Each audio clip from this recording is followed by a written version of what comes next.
Hey guys, in this video I'm just going to be talking about EQ on the M32. So over here in this section here we have the EQ section, and EQ is what we mean when we say EQ is equalizer. And so to view EQ, I'm just going to press this view button and that's going to come up here and we see the EQ. So what is the EQ? Well, the EQ is like a frequency spectrum that we get to choose which frequencies to emphasize and which frequencies to cut. So I'll show you how that works. We got 4 different bands: high, high mid, and low. So these 4 bands deal with exactly what you'd expect. The high is everything that sounds really high. The high mid, everything that sounds kind of medium high. Low mid, everything that sounds kind of medium low, and low is everything that sounds low. And with one extra thing over here, the low cut, which we've seen already, deals with the really low stuff, which this EQ already has on. I can turn that on and off. And so we've got 3 knobs here that control just different things about these bands. So the high, I can use this gain knob to increase that band or decrease. I'm just moving that from right to left and you're seeing I'm getting either a big increase in those frequencies or a big decrease in those frequencies. So going up to here we've got the width. This changes how thin or how fat, wide, how thin or how wide that band is. So I might want a really thick cut there, reducing all the frequencies in that large area, or I might want a really thin one like that, or I might just want to increase a really small amount of frequencies or a lot, and you can do that with the width. And then this last knob here, the frequency, controls where along the frequency spectrum we do our alterations. So even though this is the high band, I can actually choose for it to go anywhere along this frequency spectrum, but it is good for the high to stay in the high area.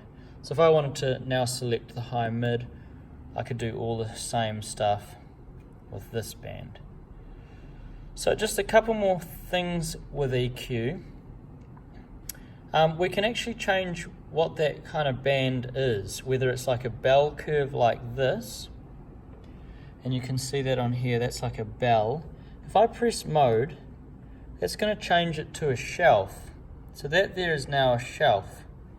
What a shelf does is you just select a frequency and then it either increases or decreases the frequencies that come after that frequency. It's just like a shelf, like a tilt.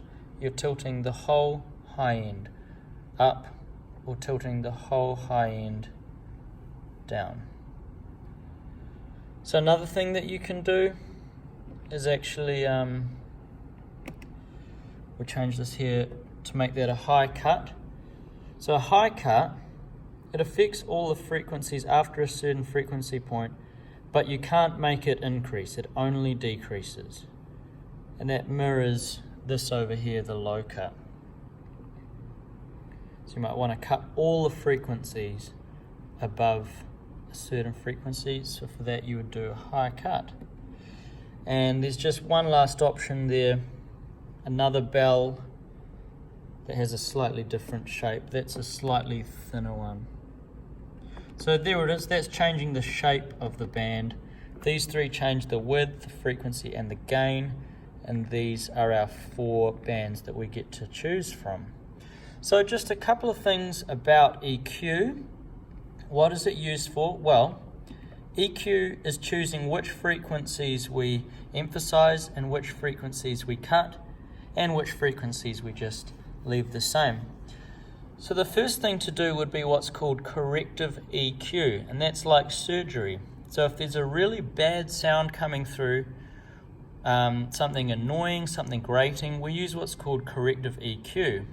The best way to do that is to just pick a band and make a cut in it, like this, make it pretty thin, And we're just going to sweep through the frequency spectrum to see if the nasty sound is removed when we hit a certain frequency. So it might be a really bad ringing, and it might be that when we hit on 1K, we notice that ringing has been cut out. And that's like just a simple approach of corrective EQ. If there's a bad sound, just sweep through the frequency spectrum until the bad sound seems to have been removed.